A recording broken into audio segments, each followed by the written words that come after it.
أعوذ بالله من الشيطان الرجيم. بسم الله الرحمن الرحيم. إن الحمد لله نحمده ونستعينه ونستغفره ونعوذ بالله من شرور أنفسنا وسيئات أعمالنا.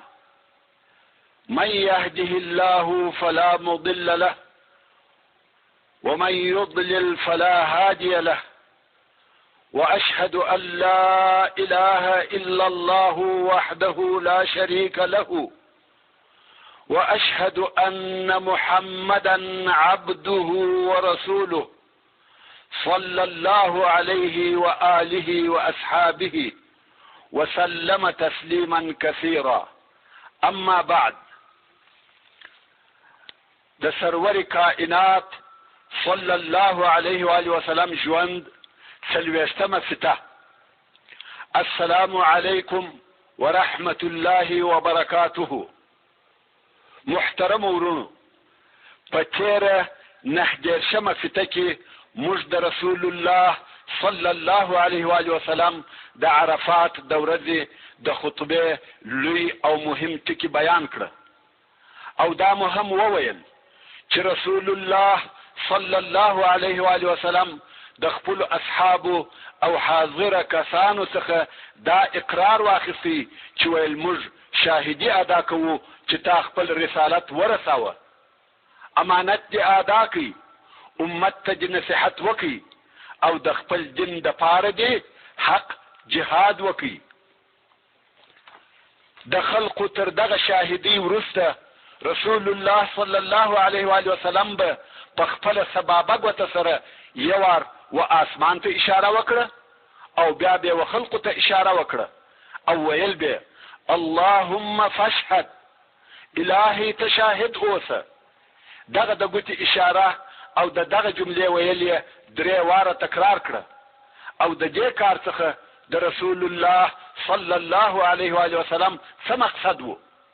مقصد یې دا و چې الهی تا و دغه قوم او امت ته زه په رسالت او نبوت را لېږلی وم، او دغه دی زما امت شاهدی ادا کوي چې ما خپل رسالت ورساوه، امانت مې ادا کړي، او خپل امت ته مې نصیحت وکړي.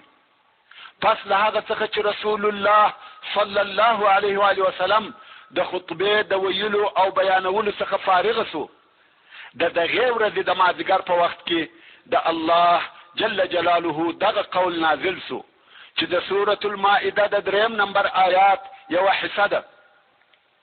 نو دغه آیات د نزول وخت د جمعې او عرفات د ورځې د مازدیګر وخت دی چې الله جل جلاله فرمایي اليوم اکملت لكم دینکم واتممت علیکم نعمتی ورضیت لكم الاسلام دینا.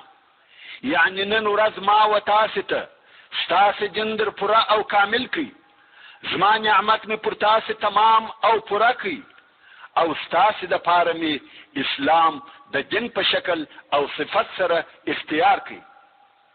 اليوم اکملت لكم دینکم واتممت علیکم نعمتی ورضیت لكم الاسلام دینا. دغه آیات په نزول سره حضرت ابو بکر صدیق رضی الله تعالی عنه او حضرت عمر فاروق رضی الله تعالی عنه دوه مختلف شخصیتونه، یو وخندل او بل وژړل. حضرت عمر رضی الله تعالی عنه خوشاله سو ځکه اسلام پورا او کامل سو، مسلمانان کامیاب سو. اليوم اکملت لكم دینکم واتممت علیکم نعمتی ورضیت لكم الاسلام دینا. یو وخت یو یهودی و حضرت عمر فاروق رضی الله تعالی عنه ته وویل ستاسو په کتاب کې یو آیات دی، که دغه آیات پر موږ نازل شوی وای موږ به دغه آیات د نزول ورځ زموږ د پاره اختر ګرځولی وای. حضرت عمر فاروق رضی الله تعالی عنه وویل کم آیات؟ یهودی ویل دغه آیات اليوم اکملت لكم دینکم واتممت علیکم نعمتی ورضیت لكم الاسلام دینا. حضرت عمر فاروق رضی الله تعالی عنه وویل په والله په هغه ورځ چې دغه آیات نازل سو پر موږ مسلمانانو 2 اخترونه سره یو ځای شوي وه. دغه آیات د هجرت د 10 کال د حجة الوداع په موسم کې د جمعې او عرفات په ورځ د مازدیګر په وخت او په داسې حالت کې نازل سو چې د عرفات پر میدان د رسول الله صلی الله علیه و آله وسلم پر شاوخوا تر 40,000 زیات اصحاب کرام را ګرځېدلي وو. نو حضرت عمر رضی الله تعالی عنه دغه آیات په نزول سره خوشاله سو، مګر ابو بکر صدیق رضی الله تعالی عنه وژړل. خلقو پوښتنه ځینې وکړه چې ولې ژاړې؟ ده رضی الله تعالی عنه وویل هر شی چې پوره سي خامخا نقصان ورته راځي، او دا د رسول الله صلی الله علیه و آله وسلم د وفات خبر دی. ابو بکر صدیق رضی الله تعالی عنه دغه آیات څخه دغه مقصد واخیستی چې دین پوره سو نو رسول الله صلی الله علیه و آله وسلم زموږ د مابین څخه رحلت کوي.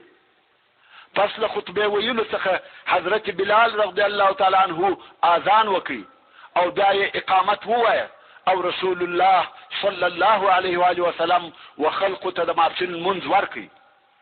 دوهم وار بیا اقامت وویل سو او رسول الله صلی الله علیه و آله وسلم وخلقو ته د مازدیګر لمونځ ورکړي. او رسول الله صلی الله علیه و آله وسلم دغه لمنځو په مابین کې نور لمونځ سنت یا نفل نه دی ادا کړی.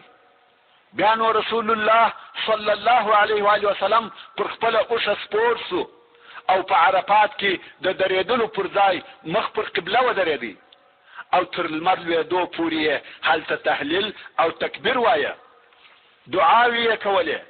تر لمر لوېدو وروسته د مزدلفې و طرف ته په داسې حال کې رهي سو چې اسامه ابن زید رضی الله تعالی عنه یې پر خپله اوښه تر شا ورسره سپور یا کنجوغه کړی و. کم وخت چې مزدلفې ته ورسېدی هلته یې د ماښام او ماخستن منځونه په یوه اذان او 2 اقامته سره ادا کړه او دغه لمنځو په مابین کې نه نفلونه کړي دي او نه تسبیحات ویلي دي. د لمنځو تر ادا کولو وروسته د هلته په مزدلفه کې د سپېدو تر چاودلو پورې څنګ واچاوه او بیا یې د سهار لمونځ په یوه اذان او یوه اقامت سره ادا کړي. تر لمانځه وروسته و مشعر الحرام ته ورغلی، مخ پر قبله ودرېدی، دعاوې یې وکړې، تکبیر او تحلیل یې ووایه او تر هغو د هلته ولاړ و چې ښه روښنایي سوه او د لمر تر راختلو د مخه د مزدلفې څخه د منا پر طرف پر خپله اوښه رهي سو او دلته یې فضل ابن عباس رضی الله تعالی عنه تر شا ورسره سپور یا کنجوغه کړی و. څو وادي محسر ته ورسېدی او هلته یې خپله اوښه یو څه چابکه کړه. وادي محسر هغه شیله ده چې په هغه کې د ابرهه فیل پریوتی او د کعبې شریفې پر طرف نه تلي او بیا د دغه ځای څخه و جمرة الاولا ته ورغلی. جمرة الاولا چې جمرة الکبرا او جمرة العقبه هم ورته ویل کیږي او موږ لوی شیطان ورته وایو. دغه شیطان یې په 7 کوچنیو ډبرو سره وویشتی او د هر ویشتلو سره یې د الله اکبر تکبیر وایه او بیا د هدیو د حلالېدو وځای ته ورغلی. هلته رسول الله صلی الله علیه و آله وسلم 3 اوښان په خپل مبارک لاس سره حلال کړه او پاته 10 اوښان حضرت علی رضی الله تعالی عنه حلال کړه چې ټوله 100 اوښه سوه. بیا د دغه ځای څخه رسول الله صلی الله علیه و آله وسلم پر خپله اوښه سپور سو او کعبې شریفې ته ورغلی. هلته یې طواف زیارت یا فرضي طواف وکړي او د ماسپښین لمونځ یې په مسجد الحرام کې ادا کړي. بیا د زمزم وڅا ته ورتېر سو چې هلته بني عبدالمطلب اوبه راکښلې او خلق یې په اوبه کول. رسول الله صلی الله علیه و آله وسلم وفرمایل یا بني عبدالمطلب اوبه راوکاږئ. که زه پر دې نه بیرېدلی چې بیا به خلق پر سقایه نزاع او شخړه در سره کوي ما به هم ستاسې سره راکښلي وای.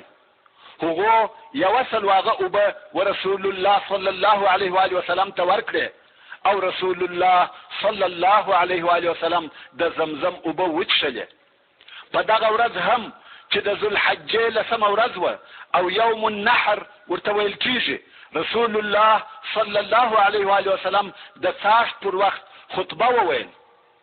په دغه خطبه کې یې ځینې هغه احکام تکرار کړه چې پرون یې د عرفات په خطبه کې فرمایلي وه او ځینې نور احکام یې هم بیان کړه. که څه هم دغه احکام په پخوا کې ښوول سوي او بیان سوي وه، خو دلته یې بیا د هغو تایید او تاکید وکړي، ځکه اوس ډېر خلق سره یو ځای سوي دي. نو رسول الله صلی الله علیه و آله وسلم غوښته چې مسلمانان دغه احکام د ده علیه الصلاة وسلام څخه مستقیم او بې له واسطې واوري. امام بخاري او امام مسلم د ابوبکر صدیق رضی الله تعالی عنه څخه روایت کوي چې رسول الله صلی الله علیه و آله وسلم د یوم النحر په ورځ موږ ته خطبه وویل او ویې فرمایل: ایها الناس انما النسیء زیادة فی الکفر. ورونو، الله جل جلاله یو کال 12 میاشتې ګرځولې دي او د دغه 12 میاشتو څخه یې 4 میاشتې حرامې کړي دي چې په هغه میاشتو کې جنگ او تجاوز حرام و، مګر عربو په دغه حرامو میاشتو کې تصرف کاوه، د خپل مزاج او غوښتنې سره موافق یې پر له اړولې. اول حرام میاشتې کومې وې؟ حرام میاشتې رجب، ذوالقعده، ذوالحجه او محرم وې. رجب یوازې میاشت وه. عربو کولای شوای چې په دغه میاشت کې د جنگ او تجاوز څخه ځانونه راوګرځوي او هغه نورې 3 میاشتې پرله پسې وې. و عربو ته دا سخته او مشکله وه چې دغه 3 میاشتې دي پرله پسې د جنگ، چور او چپاول څخه لاس واخلي، ځکه د دوی ژوند لکه د څیرونکو حیواناتو په چور او چپاول وو. نو د دغه 3 میاشتو دپاره یې چم او حیلې جوړولې. په میاشتو کې به تغیر راوستی. مثلا کوم وخت چې به ذوالحجه تېره سوه نو دوی به ویل محرم یوه میاشت وروسته کوو او ځنډوو، نو به د ذوالحجې او محرم په مابین کې یوه میاشت ورواچول چې په دې حساب سره به کال 14 میاشتې سو. یا به سفره تر محرم را دمخه کړه، محرم ته به سفره ویل او بیا هغه راتلونکې میاشت محرم وه. په میاشتو او وختو یې لوبې کولې او د خپل طبیعت سره موافق یې سره اړولې چې د دغه اړولو په نتیجه کې حج پر خپل وخت او خپله میاشت کې نه، او دا ډېره لویه غلطیا ده چې وختونه او تاریخونه واړول سي. نو رسول الله صلی الله علیه و آله وسلم غوښته چې د دغه غلطیا علاج وسي او هغه علاج یې په دغه حجة الوداع کې وکړي چې نسیء یې باطله کړه او ویل نسیء نسته، چې د نسیء څخه مقصد دغه د میاشتو اړول او ځنډول دي.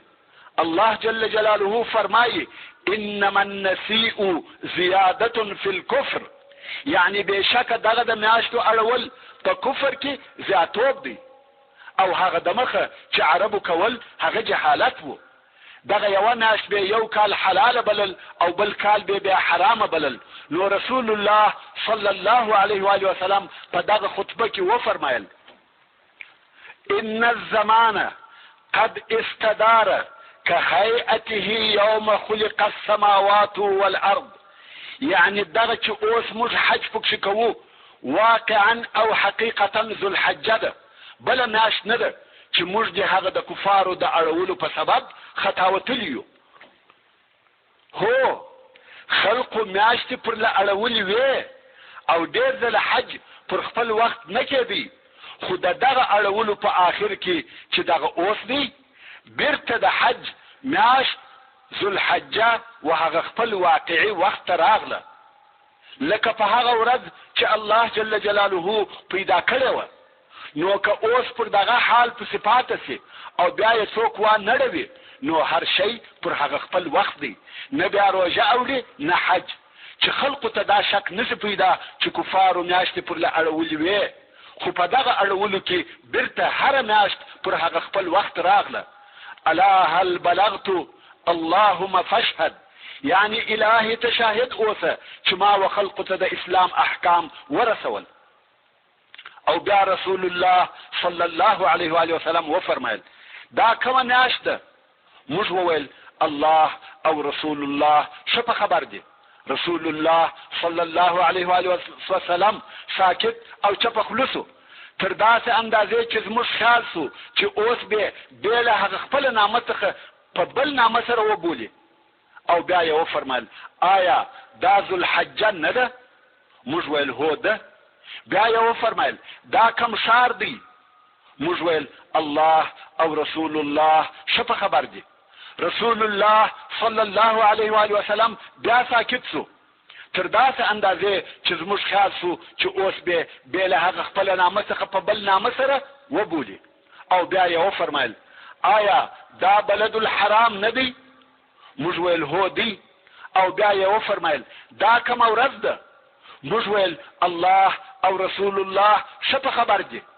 رسول الله صلی الله علیه و آله وسلم بیا ساکت سو تر داسې اندازې چې زموږ خیال سو چې اوس به له هغه خپل نامه څخه په بل نامه سره وبولي. او بیا یې وفرمایل آیا دا یوم النحر نه ده؟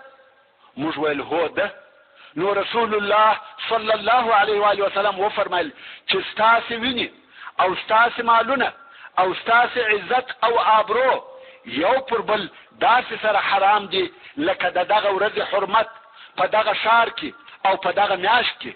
ورونو دا بیا د رسول الله صلی الله علیه و آله وسلم د طرفه څخه تایید او تاکید دی چې مسلمانان باید یو د بل په وینو، یو د بل په مالو، یو د بل په عزت کې بې پروایي ونه کړي. ورونو ښه متوجه سئ دغه اسلامي احکام دي.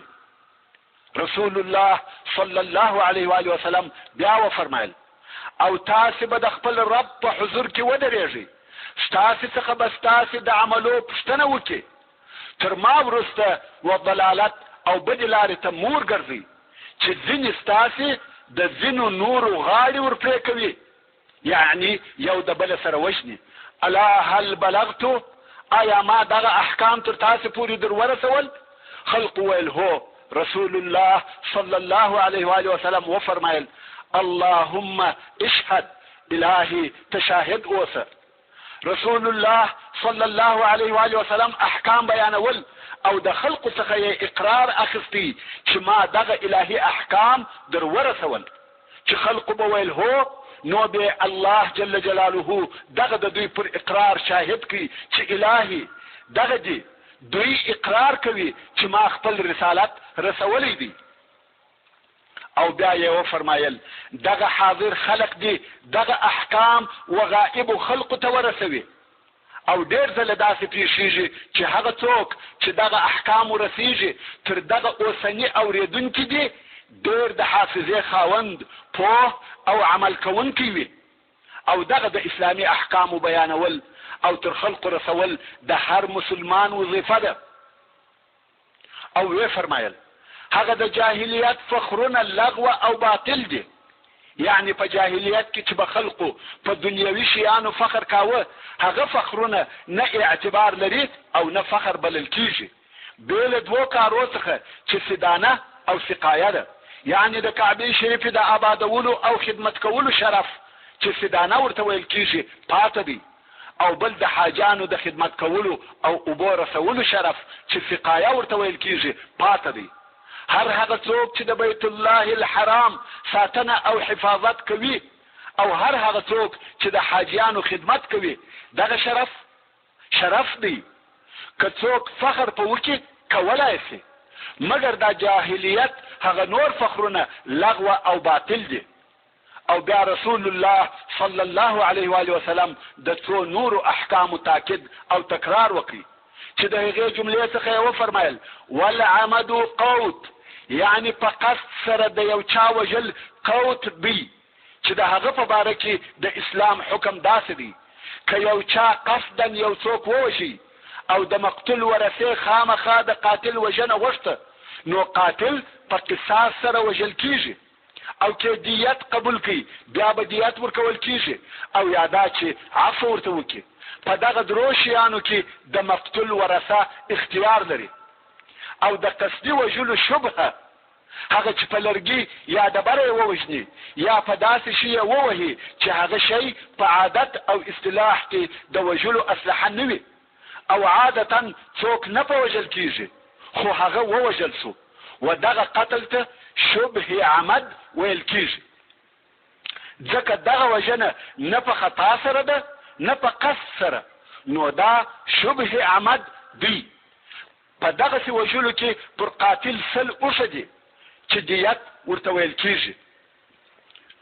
او که چا تر دغه زیات غوښته چې یا دغه وژل سوی نفر شریف او سردار وو، رسول الله صلی الله علیه و آله وسلم فرمایي که چا د ډیر او زیات غوښتنه کول هغه د اهل جاهلیت څخه دی.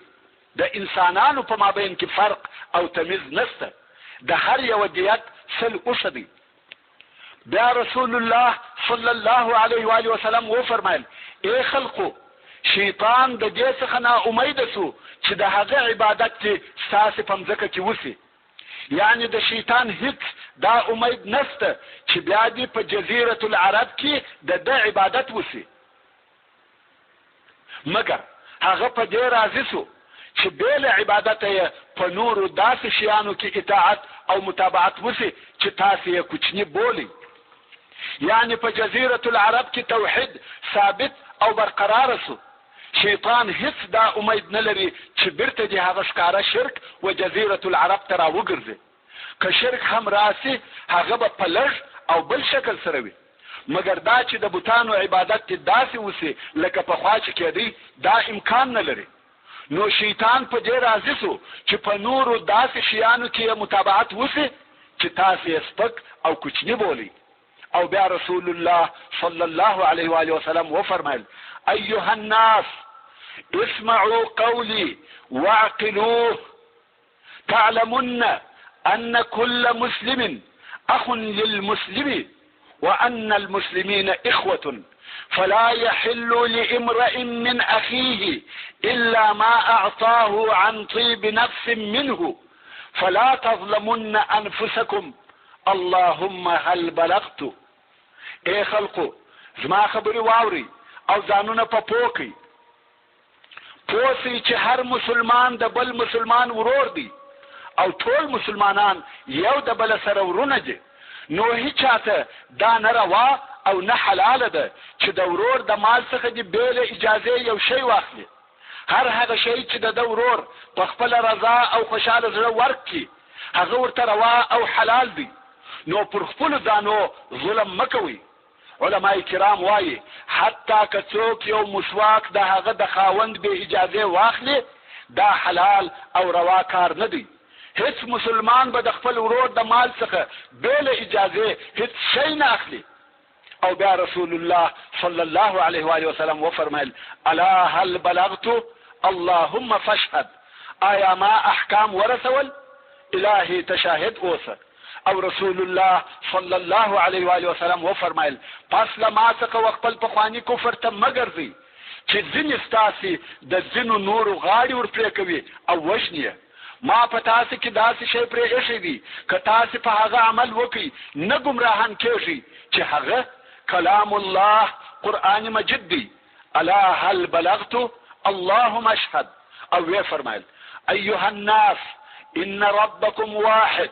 اے خلقو، ستاسې رب یو دی او پلار مو یو دی. تاسې ټوله د آدم څخه پیدا سوي یاست او آدم د خاورو څخه پیدا سوی دی. د الله جل جلاله په حضور ستاسې ښه او بهتر هغه څوک دی چې پرهیزګاره او متقي وي. هیڅ اعرابي لره پر عجمي فضیلت او شرف نشته مګر په تقوا او پرهیزګاري سره. ورونو، دغه قومیت او نجات پرستی چې اوس یې د رسول الله صلی الله علیه و آله وسلم امت سره پاشلی او ټوک ټوک کړی دی. جنگونه او اختلافات په مابین کې پیښ دي. رسول الله صلی الله علیه و آله وسلم دغه ټول لغوه کړي او باطل کړي دي. دا د اسلام د دشمنانو د سیسي دي. واقعي شرف او فضیلت په تقوا کې دي. په قومیت او نسب کې شرف نسته. الا هل بلغتو، آیا ما د اسلام احکام درته بیان کړه؟ تاسو ته مې ورسول؟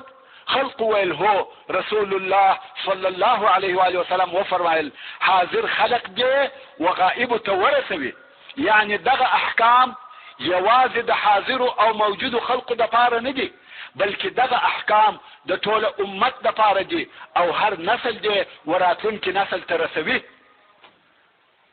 او رسول الله صلی الله علیه و آله وسلم وفرمایل اے خلقو، الله جل جلاله و هر وارث ته د میراث څخه د هغه حصہ ورویشلې او معلومه کړې ده. په میراث کې باید لوبې او اړول ونسي، لکه اوس چې ځینې خلک خپل لونی د میراث څخه باسي. خو په الهي دین کې د هر نفر حصہ معلومه او محدوده ده. د الله جل جلاله په معلوم او محدود احکامو کې تغیر راوستل حرام او ناروا دي، و هر چاته باید د هغه حصہ ورکول شي. او تر ثلث یا درېیمې حصې زیات وسط کول نه دي روا. یعنی یو څوک غواړي چې د خپل پاته مال په باره کې وسط وکړي، دا جایزه ده چې وسط او تصرف پکښې وکړي، مګر دا نه ده صحیح چې وسط یې د ده د مال تر درېیمې حصې زیات وي. د مړي د مال درېیمه حصه د مړي ده، په هغه کې یې وسط او تصرف چلیږي، او هغه نور مال یې د وارثانو دی.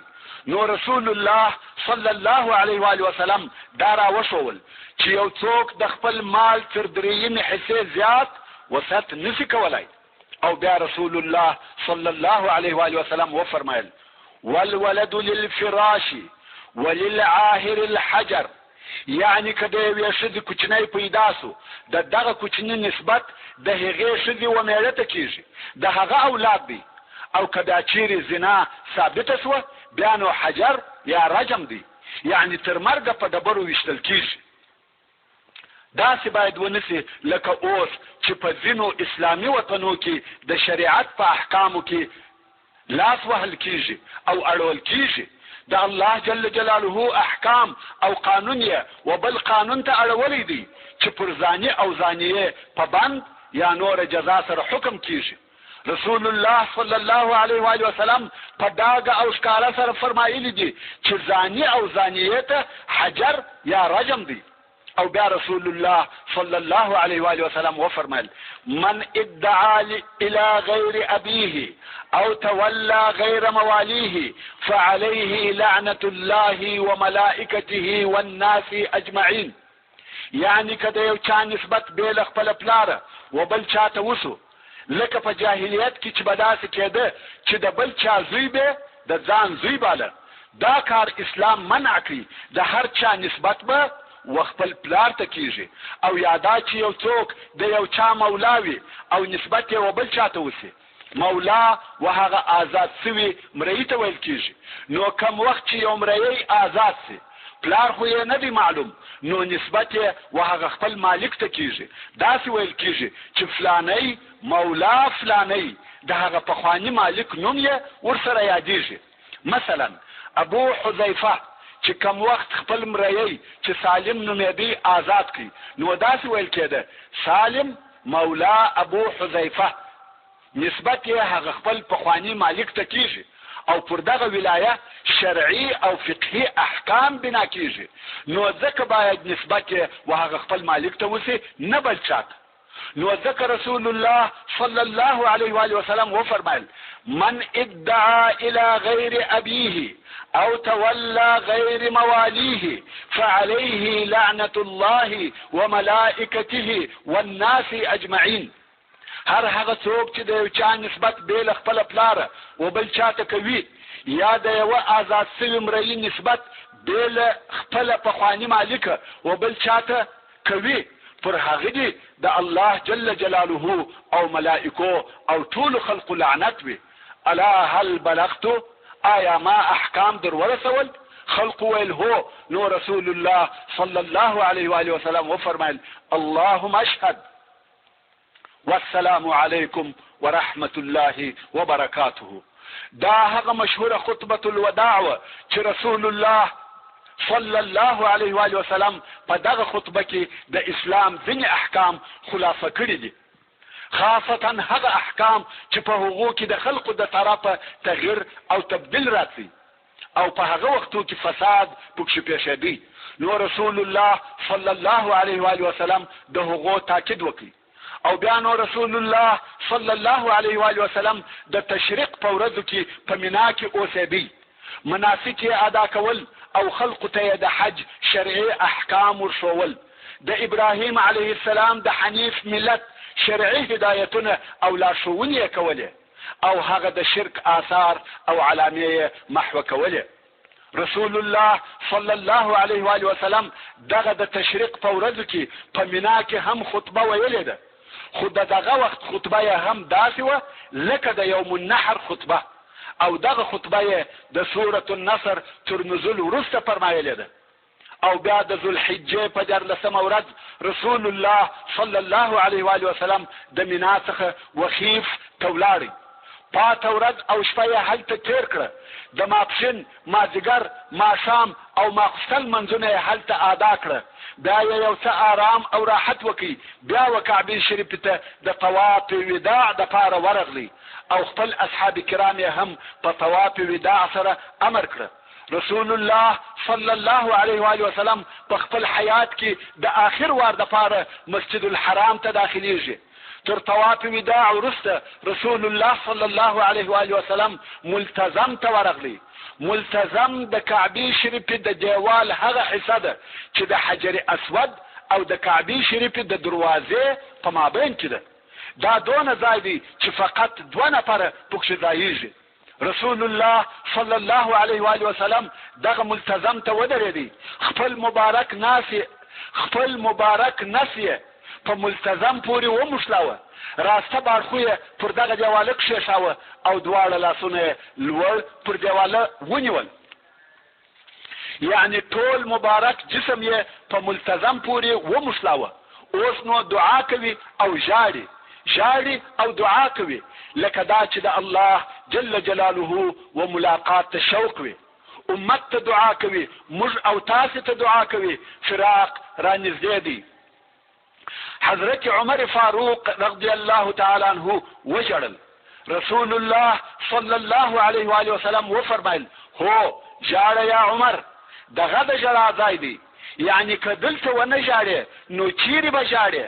او بیا رسول الله صلی الله علیه و آله وسلم د ملتزم څخه راایسته سو او غواړي چې د مکې مکرمې څخه ووځي.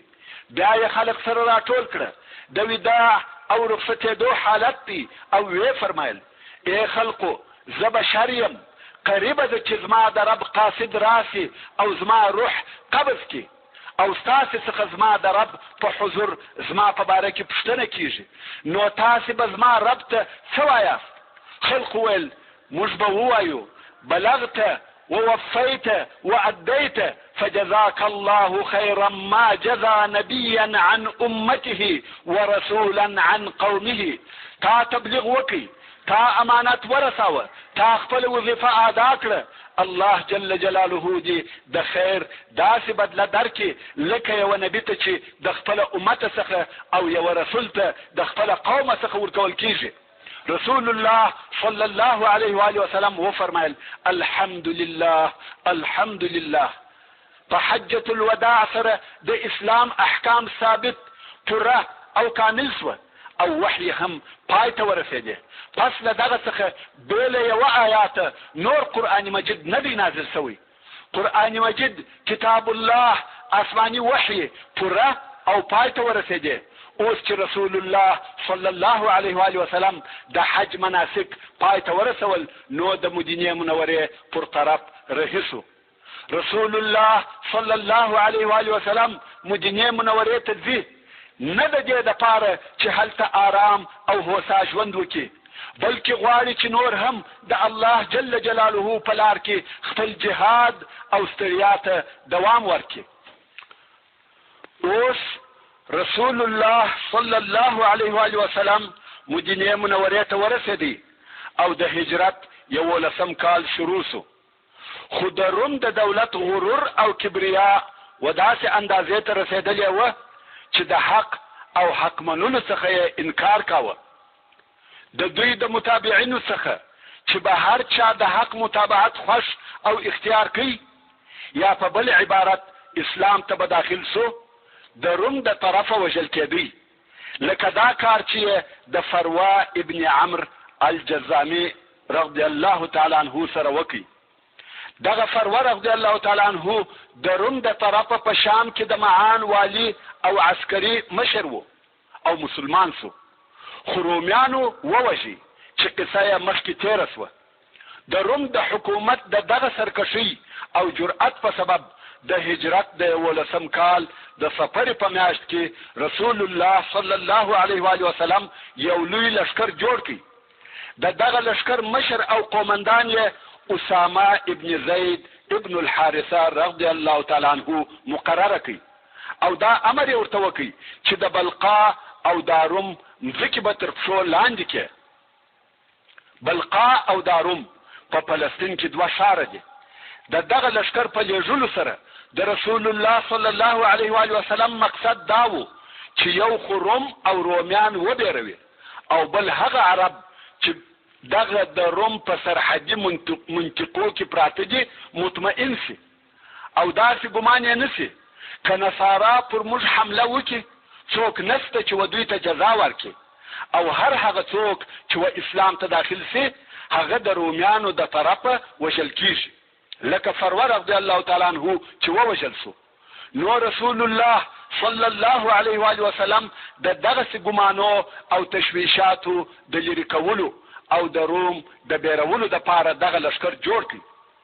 څرنګه چې دغه لشکر قومندان اسامه ابن زید رضی الله تعالی عنه وټاکل سو، او اسامه رضی الله تعالی عنه په دغه وخت کې نوی ځوان و چې عمر یې د 18 او 20 کلو په مابین کې و.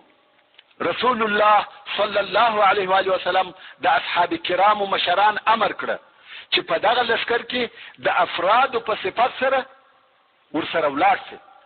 په دغه لشکر کې د اسامه رضی الله تعالی عنه د عسکرو څخه ابو بکر صدیق رضی الله تعالی عنه، عمر بن الخطاب رضی الله تعالی عنه او نور د صحابه کرامو مشران موجود و.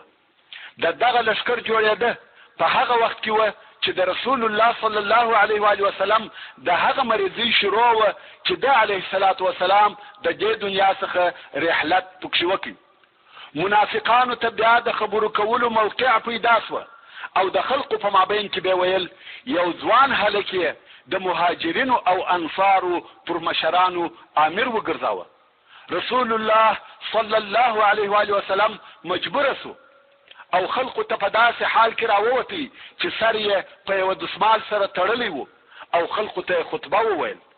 رسول الله صلی الله علیه و آله وسلم وفرمایل تاسې د اسامه ابن زید په امریت کې خبرې کوئ، او تر ده د مخه مو د پلار په امریت کې خبرې کولې. په والله هغه د امارت وړ او لائق و، او په والله هغه و ماته د هغه خوشو خلقو څخه و، او په والله دغه اسامه د امریت وړ او لائق دی، او په والله دی تر هغه وروسته په خلقو کې و ماته خوش دی، او زه وصیت درته کوم چې دی ستاسې د صالحه خلقو څخه دی. مسلمانانو د وتلو دپاره ځانونه تیارول، او د اسامه رضی الله تعالی عنه پر شاوخوا سره راټولېده، او د ده رضی الله تعالی عنه په لشکر کې داخلېده.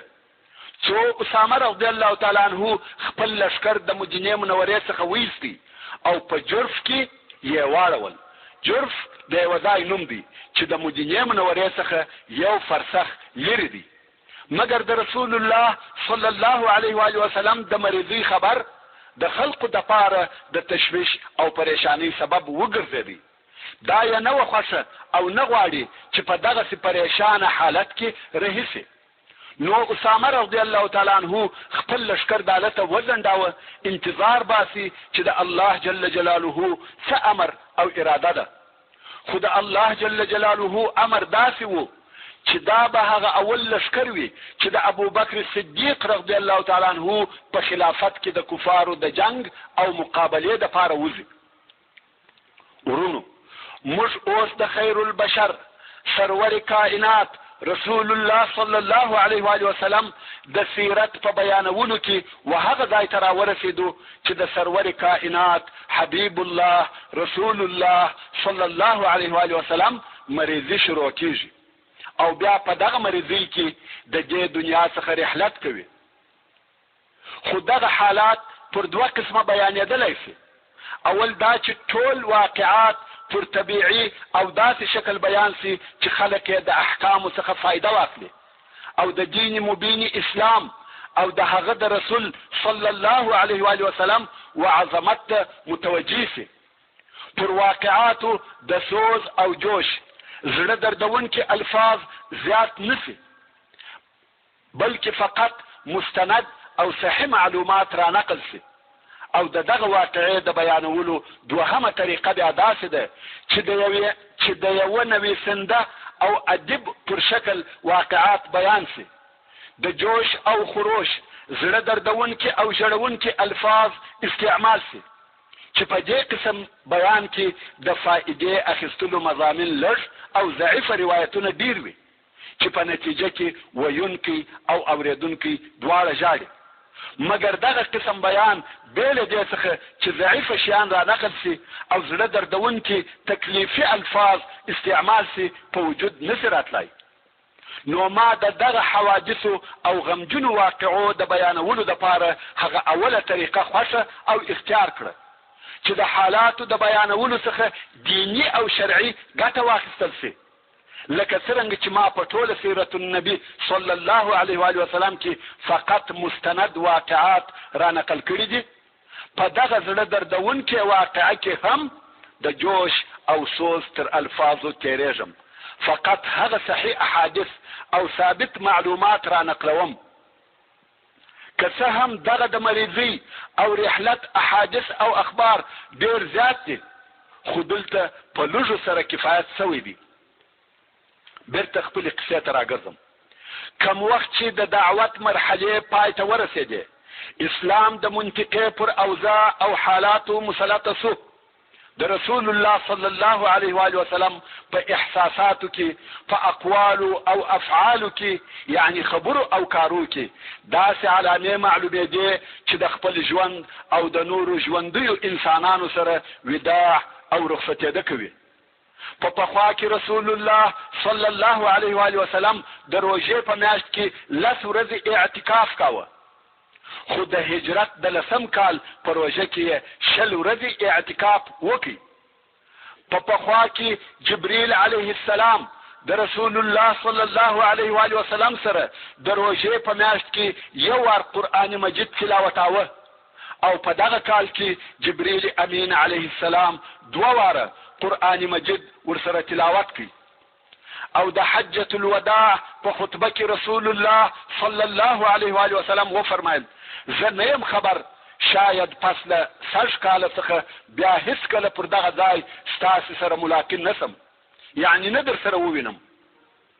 او د جمرة العقبه سره رسول الله صلی الله علیه و آله وسلم وفرمایل: د حج مناسک زما څخه زده کړئ، شاید پس له 60 کاله څخه زه حج ونکم.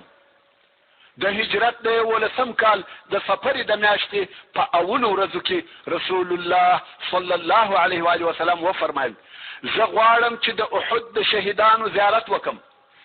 داسې معلومېده لکه د مړو او ژوندو سره چې رخصتېده او وداع کوي. د ژوندو سره یې په حجة الوداع کې وداع وکړه او د مړو سره اوس وداع کوي. نو رسول الله صلی الله علیه و آله وسلم د احد و شهیدانو ته ورغلی او هغه د جنگ و میدان ته ګوري، لکه هغه کسان چې ورپه یادېده چې قرباني یې ورکړې وې. د طلحه رضی الله تعالی عنه قرباني مو په یاد دي، د ام عماره رضی الله تعالی عنها قرباني مو په یاد دي، د ابو دجانه رضی الله تعالی عنه قرباني مو په یاد دي. رسول الله صلی الله علیه و آله وسلم د احد و شهیدانو ته ودرېدی. اول: السلام علیکم یا شهداء احد، انتم السابقون وانا ان شاء الله بكم لاحق. یعنی تاسې د مخه تللي یاست او زه به ان شاء الله ډېر ژر پسې درسم. په پخوا کې به رسول الله صلی الله علیه و آله وسلم همیشه ویل چې موږ په تاسو پسې درځو. خدا وار یې وفرمایل زه ان شاء الله په تاسو پسې درځم.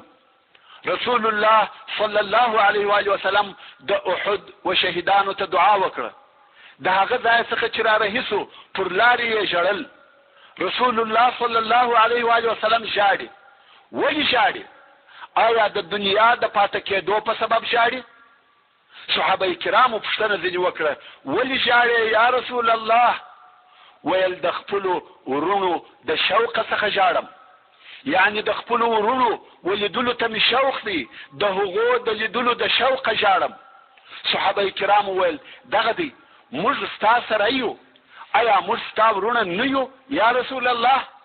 رسول الله صلی الله علیه و آله وسلم وفرمایل یا تاسو زما اصحاب یاست، مگر زما ورونه هغه کسان دي چې تر ما وروسته راځي چې هغه موږ او تاسو یو.